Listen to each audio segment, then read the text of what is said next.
There is no choice. I have to give everything I've got for AkzoNobel India. जनवरी 2025 में JSW paint के MD Partha Jindal ने AkzoNobel India के acquisition के बारे में ये कहा और अब JSW पेंट 8,986 करोड़ रुपीस में AkzoNobel इंडिया का 74.7% स्टेक खरीद रहा है। इस एक्विजिशन के थ्रू जिंदल पेंट्स इंडिया के 90,000 करोड़ रुपीस के पेंट इंडस्ट्री का फोर्थ लार्जेस्ट प्लेयर बन जाएगा। मतलब इंडियन पेंट इंडस्ट्री के रेस में एक और कंपटीटर अब स्पीड पकड़ रहा है। इस डील के बाद जिंदल पेंट्स AkzoNobel इंडिया के बचे हुए 26% स्टेक पब्लिक से खरीदने का ऑफर करेगा। रेगुलेटरी अप्रूवल्स के बाद AkzoNobel इंडिया JSW पेंट्स का हिस्सा बन जाएगा। इस डील के अंडर AkzoNobel इंडिया अपना स्टेक दो होल्डिंग कंपनीज के थ्रू सेल करेगा, इंपीरियल केमिकल्स इंडस्ट्री लिमिटेड और AkzoNobel कोटिंग्स इंटरनेशनल BV। ये दोनों कंपनीज AkzoNobel इंडिया के होल्डिंग कंपनीज हैं और ये कंपनी में 50.46% और 24.3% स्टेक होल्ड करते हैं। AkzoNobel इंडिया ने अक्टूबर 2024 में ही अपना बिजनेस रिव्यू करने का प्लान किया था। AkzoNobel को इस रिव्यू के अंडर ही और बिड्स भी मिले। इन बिड्स में इंडिगो पेंट्स, एडवेंट इंटरनेशनल और पिडलाइट इंडस्ट्री जैसे प्लेयर्स भी इन्वॉल्व थे, लेकिन डील फाइनली JSW पेंट्स ने जीता। आज का वीडियो एक बहुत सिंपल फॉर्मेट फॉलो करेगा। हम इस डील के सेल साइड यानी AkzoNobel इंडिया और बाय साइड यानी JSW पेंट्स को एक्सप्लोर करेंगे। हम AkzoNobel के सेल डिसीजन का रीजन और JSW के बाय डिसीजन का इंपैक्ट भी समझेंगे। चलिए शुरू करते हैं। सबसे पहले इस डील का सेल साइड या AkzoNobel इंडिया। AkzoNobel इंडिया नाम शायद आपको तुरंत याद ना आए, लेकिन आप ये जिंगल तो जरूर पहचान लोगे। AkzoNobel इंडिया हमारे कंट्री में ऑलमोस्ट 70 ईयर्स से प्रेजेंट है। कंपनी के फॉर्मेशन का हिस्ट्री काफी इंटरेस्टिंग है। ब्रनर मॉन्ड एंड कंपनी ने फरवरी 1929 में अपना नाम imperial chemical industries India limited रखा। इंपीरियल कंपनी इंडस्ट्रीज ने 1954 में इंडियन गवर्नमेंट के साथ एक जॉइंट वेंचर बनाया जिसका नाम था इंडियन एक्सप्लोसिव्स लिमिटेड। 1985 में कंपनी का नाम चेंज हुआ और IEL लिमिटेड रखा गया। 1989 में नाम फिर चेंज हुआ और ICI लिमिटेड रखा गया। 2003 तक इंडियन गवर्नमेंट ने इस कंपनी से अपना पूरा स्टेक डाइवेस्ट कर दिया। 2010 में कंपनी ने अपने आप को रीब्रांड किया और अपना नाम AkzoNobel रखा। 70 इयर्स के ऑपरेशन में कंपनी ने बहुत कुछ अचीव किया। कंपनी ने 250 मिलियन लीटर्स का प्रोडक्शन कैपेसिटी सेट किया है। ड्यूलक्स को इंडिया में एक प्रीमियम ब्रांड जैसे एस्टैब्लिश भी किया। और तो और कंपनी ने इंडिया की प्रीमियम पेंट इंडस्ट्री में एक 16% मार्केट शेयर भी कैप्चर किया। कंपनी के फाइनेंशियल्स भी इंप्रेसिव हैं। फाइनेंशियल 25 में कंपनी ने पहली बार 4,000 करोड़ रुपीस का रेवेन्यू क्रॉस किया। फाइनेंशियल 25 के फोर्थ क्वार्टर में कंपनी का रेवेन्यू 5% बढ़ा और 1,000 करोड़ रुपीस तक पहुंचा। कंपनी ने लास्ट 6 ईयर्स से double digit EBIT margin maintain किया है। फाइनेंशियल 24 और 25 में कंपनी का ROE कंसिस्टेंटली 32% रहा। कंपनी के CMD राजीव राजगोपाल ने यह भी कहा कि हाइपर कॉम्पिटिटिव एनवायरनमेंट में ऑपरेट करने के बावजूद कंपनी लास्ट 10 to 12 क्वार्टर से लगातार मार्केट शेयर गेन कर रही है। ग्लोबली देखिए तो कंपनी का फाइनेंशियल परफॉर्मेंस एवरेज था। AkzoNobel के फुल ईयर 2024 में ऑर्गेनिक सेल्स सिर्फ 2% बढ़े और 10.67 बिलियन यूरोस तक पहुंचे। फुल ईयर 24 में कंपनी का एडजस्टेड EBITDA 1.47 बिलियन यूरोस था। कंपनी ने फुल ईयर 25 के लिए 1.55 बिलियन यूरोस का एडजस्टेड EBITDA टारगेट भी सेट किया है। ये एक 5% का ग्रोथ टारगेट है। कंपनी ने अपने मिड टर्म में प्रॉफिटेबिलिटी एक्सपैंड करके 16% का EBITDA मार्जिन अचीव करने का भी गोल सेट किया है। मतलब कंपनी का इंडियन बिजनेस तो फाइनेंशियली स्टेबल रहा, लेकिन कंपनी का यूरोपियन बिजनेस कोई प्रॉब्लम फेस कर रहा है। तो अगर कंपनी का इंडियन बिजनेस फाइनेंशियली स्टेबल है और यूरोपियन बिजनेस प्रॉब्लम फेस कर रहा है, फिर कंपनी ने अपने इंडियन यूनिट का 74% स्टेक सेल करने का डिसीजन क्यों लिया? इसके पीछे 3 कारण हैं। कंपनी का यूरोपियन बिजनेस का इंटरनल स्ट्रगल, इंडियन बिजनेस का अपॉर्चुनिटी कॉस्ट और कंपनी का इंडस्ट्रियल ट्रांसफॉर्मेशन प्लान। चलिए इन तीनों फैक्टर्स को एक एक करके समझते हैं। सबसे पहले कंपनी के यूरोपियन बिजनेस का स्ट्रगल।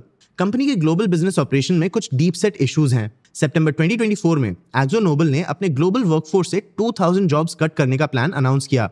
ये कंपनी के टोटल वर्कफोर्स का 5.5% था। जनवरी 2025 तक तो कंपनी ने जॉब कट्स का टारगेट 2,200 जॉब्स तक बढ़ा दिया। कंपनी ने 2025 में 5 प्रोडक्शन साइट्स बंद करने का भी डिसीजन लिया। AkzoNobel ने रॉयटर्स को कहा कि कंपनी और भी प्लांट शट डाउन करने का प्लान कर रही थी और ज्यादातर स्टाफ रिडक्शंस 2025 के फर्स्ट क्वार्टर में होने वाले थे। लेकिन कंपनी अपने ऑपरेशंस ऐसे स्केल डाउन क्यों कर रही थी? AkzoNobel के CEO ग्रेग पुगुइलॉम ने इसका रीजन बताया। उन्होंने कहा कि company complex operating environment, inflationary pressure, currency fluctuation और अनस्टेबल मार्केट्स के कारण स्ट्रगल कर रहा था। दूसरा फैक्टर है इंडियन बिजनेस का अपॉर्चुनिटी कॉस्ट। जहां एक तरफ AkzoNobel का यूरोपियन बिजनेस स्ट्रगल कर रहा था, वहीं कंपनी का Indian business record breaking financials post कर रहा था।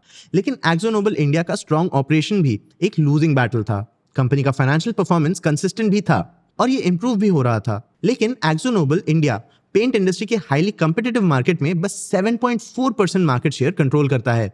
वही कंपिटिटर्स की बात करें तो एशियन पेंट्स इस स्पेस में ऑलरेडी 32.2% मार्केट शेयर होल्ड करता है और बिरला ओपस ने अपने फर्स्ट ईयर में ही रेवेन्यू बेसिस पे 10% मार्केट शेयर कैप्चर कर लिया। कंपनी का परफॉर्मेंस कितना भी इंप्रूव हो जाए, वो एशियन पेंट्स के एग्जिस्टिंग डोमिनेंस और बिरला ओपस जैसे जायंट से compete नहीं कर पा रहा। इस टफ कंपटीशन के कारण एक्जो नोबेल इंडिया ने अपने मार्केट शेयर ग्रोथ का टारगेट भी बहुत छोटा रखा। कंपनी अपना मार्केट शेयर 7.4% से 8% तक बढ़ाना चाहती है, क्योंकि इंडियन मार्केट एक चैलेंजिंग एनवायरनमेंट है जहां ग्रोथ क्रिएट करना इजी नहीं है।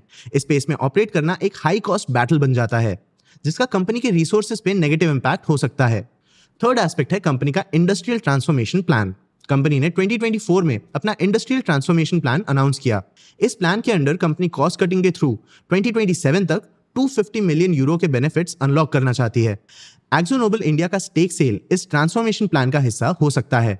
कंपनी ने ऑलरेडी अपना इंडियन बिजनेस अनबंडल करना स्टार्ट कर दिया है। फरवरी 2025 में एक्जो नोबेल इंडिया ने अपना पाउडर कोटिंग बिजनेस और इंटरनेशनल रिसर्च सेंटर अपने पेरेंट कंपनी को सेल कर दिया था। यह सेगमेंट कंपनी के सेल्स में 12 to 14% कंट्रीब्यूट करता था और कंपनी का सबसे प्रॉफिटेबल यूनिट भी था। इस सेल से कंपनी का इंडियन बिजनेस डेकोरेटिव सेगमेंट में ज्यादा फोकस्ड हो गया। इससे कुछ पोटेंशियल बायर्स का कंपनी के बिजनेस एक्वायर करने में इंटरेस्ट भी कम हो गया, पर स्ट्रगलिंग ग्लोबल बिजनेस को एक रेवेन्यू अर्निंग बिजनेस मिल गया। कंपनी के सीईओ ग्रेग पुगविलोम ने एक रीसेंट एनालिस्ट कॉल पे इस एग्जिट पे कमेंट भी किया। उन्होंने कहा कि जिन मार्केट्स में बहुत ज्यादा कंसोलिडेशन हो रहा हो, उन मार्केट्स में एक्जो नोबेल एक माइनॉरिटी पार्टनर बनने से सैटिस्फाइड है। कंपनी ऐसे मार्केट से एग्जिट करने के लिए भी रेडी है। तो एक्जो नोबेल ने संकन कॉस्ट फैलेसी में खुद को नहीं फंसने दिया।